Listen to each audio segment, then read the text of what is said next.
ফটিকছড়ি উত্তর উপজেলা সদর দপ্তর যৌক্তিক স্থানের দাবিতে টানা 48 ঘন্টা হরতাল অবরোধ ও বিক্ষোভ সমাবেশের আজ প্রথম দিনে আমি অবস্থান করছি ১ নং বাগানবাজার ইউনিয়নের শিকদারখিল এলাকায়। 48 ঘন্টা হরতালে যদি আমরা কোনো রকমের সুফল বয়ে না আনতে পারি, আমরা পরবর্তীতে কঠিন সিদ্ধান্ত নিতে পারবো।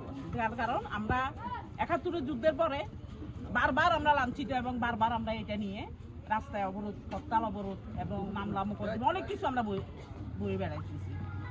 এখন আমাদের উত্তরে একটা উপজেলা ঘোষণা হয়েছে, কিন্তু সেটা যুক্তির স্থানে নয়, সেটা পক্ষপাতিত্ব হয়ে গেছে। যেটা কিছু দক্ষিণের কিছু চাটুকার এবং ভূমিদস্যু এই উপজেলাকে নিয়ে খুবই নিকৃষ্ট খেলা খেলতেছে। আমরা এই খেলার বিরুদ্ধে এবং আমরা এই খেলাকে মেনে না নিয়ে আমরা উত্তরের উপজেলা উত্তরে চাই, এই বলে আমরা আজকে আগেও একটা হরতাল আমরা দিয়েছি। বর্তমানে আমরা 48 ঘন্টার একটা হরতাল দিয়েছি। এই হরতাল আমরা সুস্থভাবে পালন করব, কোনো অপ্রীতিকর ঘটনা করব না। এবং এই হরতালে কোনো রাজনৈতিক বিষয় না।